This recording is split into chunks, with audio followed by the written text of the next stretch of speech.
안녕하십니까. 전성철입니다. 트럼프가 패배하고 바이든이 승리를 했죠. 이것이 어떤 의미를 가지는가 오늘 한번 짚어보겠습니다. 이것은 사실 세계사적인 의미를 가지는 사건입니다. 한국에도 큰 의미가 있죠. 실제로 세계사적으로 어떤 의미가 있을까요? 이거는 단순히 미국의 문제가 아니라 세계 역사에 큰 족적을 남기는 사건입니다. 4년 전에 힐러리가 트럼프한테 패했을 때 하고 이번에 트럼프가 바이든한테 패했을 때 하고는 그 의미가 근본적으로 다릅니다. 제일 피부에 닿는 게 뭡니까? 패배한 대통령이 저렇게 늠름하고 뻔뻔할 수가 없잖아요. 그죠? 저렇게 당당할 수가 있을까요? 물론 표면적으로 이 사람이 이렇게 당당한 이유는 무려 8,700만이라는 미국 사람들이 자기에게 표를 던져 주었고, 그리고 8,700만 중에서 상당수가 maybe 수만 명, 수십만 명이 총을 들고 나를 그런 용의를 가지고 있다는, 거기에 가장 큰 아마 힘을 얻고 있을 거예요. 그런데 그 과정을 이 트럼프는 잘 알고 있습니다. 왜 이 사람들이 이렇게 되고 있는가? 근데 이 민심이 말이죠. 대통령은 트럼프를 당선 안 시켰지만 사실은 의회에서는 이번에 공화당이 이겼어요. 공화당이 상원은 아마 그대로 다수를 유지할 가능성이 굉장히 높고요. 하원도 이번에 무려 10석이나 더 가져왔어요. 보통은 대통령이 지면은 국회도 사실은 바뀌는 게 보통인데 이번에는 그렇지 않았어요. 이게 바로 이번 선거의 아주 독특한 점을 이야기하는 겁니다. 여러분, 트럼프가 왜 이렇게 패배하게 되었는가, 그리고 왜 저렇게 당당하게 되었는가를 알려면 4년 전의 미국을 이해를 해야 됩니다. 정치라고는 한 번도 근처에 가보도 안 가는 70 노인이 영차 해가지고 대통령이 당선되어 버렸어요. 대통령이. 세계적으로 이런 일이 있을 수가 없잖아요. 그죠? 쿠데타나 하면 몰라도 어떻게 민주주의 체제에서 이렇게 얼렁뚱땅하게 어떤 한 친구가 대통령이 될 수가 있습니까? 1억이 넘는 국민들이 투표를 하는데. 여러분, 이거를 이해하기 위해서는 미국이 그 당시에 처했던 상황을 우리가 이해해야 되고, 세계가 처했던 상황을 여러분들이 이해하셔야 됩니다. 4년 전에 미국의 트럼프가 당선될 때는 사실 많은 미국 국민들이 말을 하지 못하는 아픔이 있었어요. 트럼프가 바로 그 아픔을 건드려가지고 마음을 움직여서 대통령이 됐던 겁니다. 그건 어떤 아픔일까요? 한마디로 말해서 그건 세계사적인 어떤 관점에서 봐야 됩니다. 2차 대전이 벌어질 때까지는 세계는 세계 공동체라는, 지구촌 공동체라는 개념이 없었습니다. 말하자면 각 나라가 각계격파로 약육강식의 세계가, 그게 바로 세계의 모습이랬어요. 그런데 2차 대전이 끝나고 세계가 정말로 이제 다시는 이런 전쟁하면 안 되겠다, 세계를 한번 공동체로 만들어보자 해가지고 유엔을 만들면서 이 지구촌이라는 개념이, 지구촌 공동체라는 개념이 생기기 시작했어요. 그래서 사실은 힘 있는 자가 남을 그냥 침략해가지고 강탈하고 이런 사례들이 전부 줄었고, 1989년에 소련이 무너지면서 이 공동체가 훨씬 더 강화되고 그렇게 될 수 있었어요. 근데 그 밑바닥에는 미국이라는 나라에, 정말 독특한 나라의 리더십이 있었거든요. 세계에서 제일 부자고 제일 강력한 나라가 주도하니까 그런 세계 공동체가 생길 수 있었던 거예요. 미국이 겸손한 리더십. 미국이 군림하려면 얼마든지 군림할 수 있었는데도 군림하지 않고 소위 말해서 first among the equal, 제일 마지막 노릇을 한 거예요. 그러면서 세계를 갖다가 이끌어 나갔죠. 그래서 정말 세계가 이렇게 됐는데, 사실 그거는 미국 세계로 봐서는 너무 좋은 일이랬지만은 미국 국민 입장으로 봤을 때는 사실 꼭 좋은 일이 아니었어요. 왜? 미국이 세계 마지막 노릇을 하려니까 희생이 필요하잖아요. 돈을 갖다가 대야 되는 거예요. 우선 미국이 무력이 강력해야 되니까 천문학적인 국방비를 써야 되고, 전 세계 미국 군대를 갖다가 한국을 포함해서 유럽에 주둔시켜야 되고. 여러분 수십 개의 기구가 생겼잖아요. 세계 기구들이. 거기 분담금을 내야 되는데 미국이 항상 제일 많이 내야 되는 거예요. 또 미국이 관대해야 되니까 시장을 열었잖아요. 그러니까 관세를 낮추고 이러니까 세계에서 막 물건들이 막 수입이 되면서 미국 기업들은 어려움을 겪고 또 이민자들도 막 받아들이고 이러니까 미국 사람 입장에서는 이 많은 돈을 우리 국민을 위해서 쓰면 너무 좋을 텐데 이거 왜 이러냐 하는 불만들이 사실은 있었어요.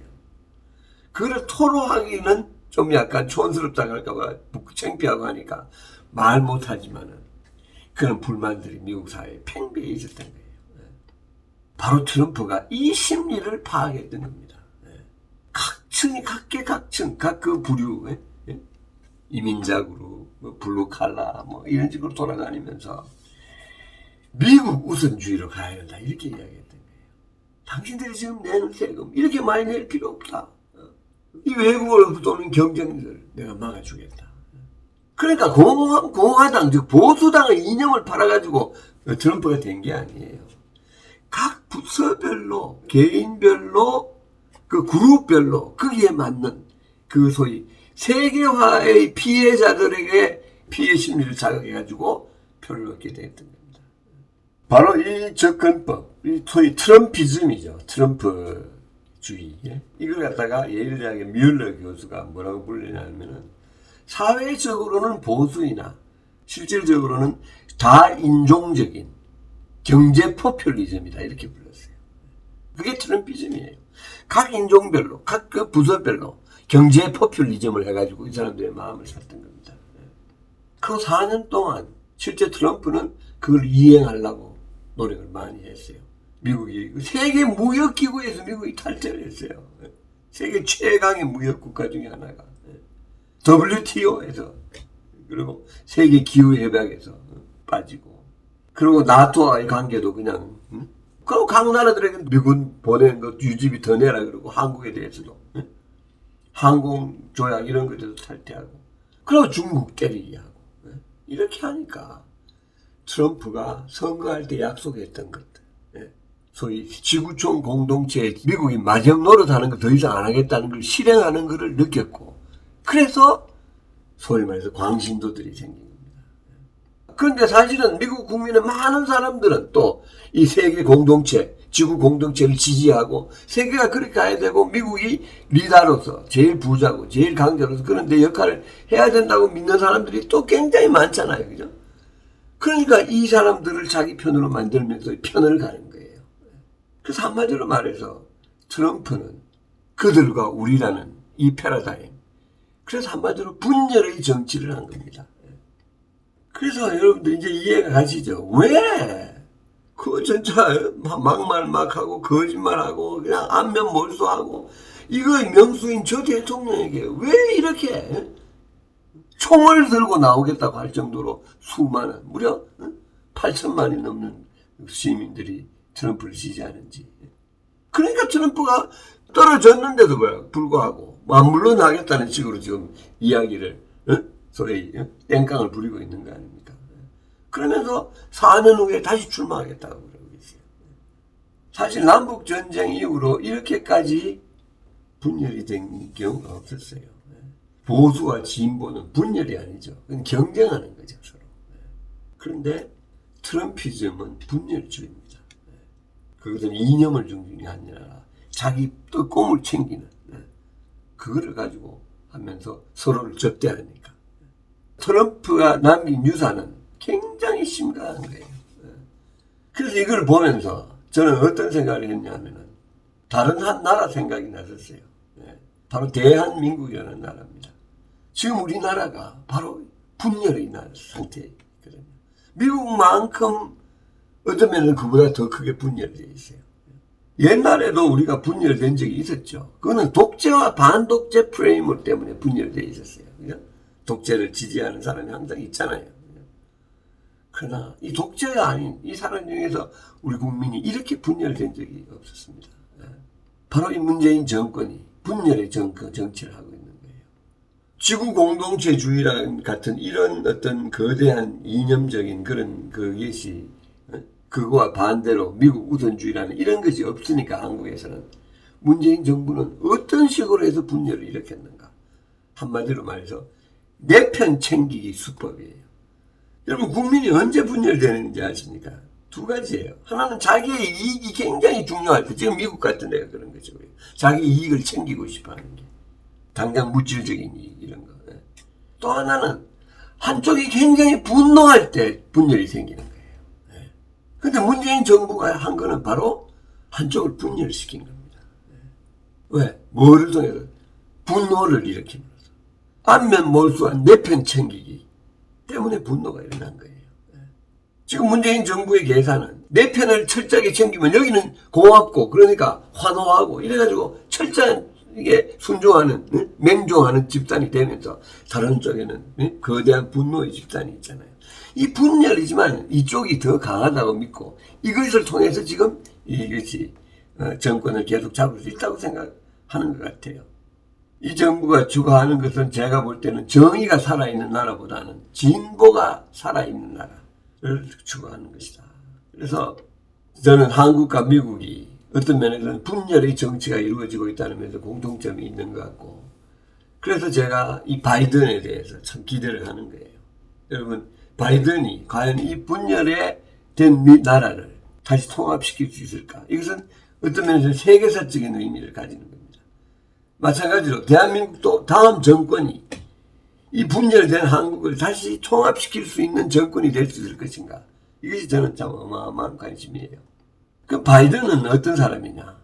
나쁘게 이야기하면 천하의 정치꾼이에요. 무려 46년간을 정치를 했거든요. 46년간을 국회의원을 했어요. 부통령 8년도 부통령이 상원의 의장이거든요. 또 마찬가지로 국회의원이에요.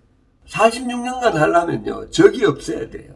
그냥 두루두루 잘하는 사람이 됐어요. 지금 바이든은 통합시키기에는 최적의 사람이에요. 갈등 상황 속에서, 대립되는 상황에서 합의안을 만들어내는 게 바이든의 가장 큰 장기고, 그러기 위해서는 첫째로 이념에 너무 충실하지 않아야 되잖아요. 그죠? 이념적으로 영성성이 있어야 되고, 그 다음에 인격적인 그런 사람이 좋아야 돼요. 포용적이라 해야 돼요. 근데 바이든은 굉장히 고생을 많이 한 사람입니다. 이 사람은 20대 중반까지요. 말더듬이 하도 심해가지고 커뮤니케이션이 안 될 정도로 했었어요. 이거를 거의 20년을 죽을 고생을 하면서 이걸 나서가지고 지금은 완전한 유창한 언변가가 됐잖아요. 그 과정을 하면서 이 사람이 많은 수양을 한 것 같아요. 그리고 여러분 잘 아시는 대로 딸하고 와이프가 자동차 사고로 결혼한 지 얼마 안 돼가지고 죽고, 그리고 저기 아들 중에 하나도 또 뇌종양으로 죽고, 이런 시련을 겪었기 때문에 이 시련을 이겨내면서 굉장히 폭이 넓은 사람이 된 것 같아요. 바이든은 세계주의자예요. 지구촌 공동체를 추구하는 사람이에요. 그래서 미국을 과연 지금 이렇게 갈라진 거, 그러고 갈라진 이유가 있거든요. 포퓰리즘 때문에 갈라졌는데 이거는 참 풀기가 쉽지 않은 거예요. 과연 이 사람이 이걸 갖다가 다시 융합시킬 수 있을 것인가? 참 두고 봐야 되지만 이 사람이 가장 적임자인 것만은 틀림없는 것 같습니다. 그래서 미국을 위해서 저는 참 다행이라고 생각하고, 그거는 세계를 위해서 가장 다행이라고 생각합니다. 유일하게 걱정되는 거는 이 사람이 나이가 너무 많다는 거죠. 곧 얼마 안 있으면 80이 되는데 과연 어떨 것인가 하지만은 하여튼 원기 왕성하니까 한번 기대를 해봤으면 좋겠습니다. 그래서 바이든을 보면서 저는 어떤 생각을 했느냐. 이제 1년 반도 안 돼서 대선이 있지 않습니까? 다음 우리나라의 지도자는 통합을 할 수 있는 사람이 돼야 된다. 어떤 경우에도. 그래서 그것이 이루어지는 그런 축복을 우리 대한민국이 누릴 수 있을 것인가. 그것에 대해서 저는 정말 기도하는 마음으로 생각하고 있습니다. 하여튼 트럼프, 문재인은 공통점이 많은 사람들이에요. 분열주의자예요. 바이든 같은 사람이 나와서 대한민국에도, 물론 앞으로 두고 봐야 되지만 저는 잘하리라고 봅니다만, 대한민국을 통합시킬 수 있는 그런 기회가 오기를 정말 기원합니다. 감사합니다.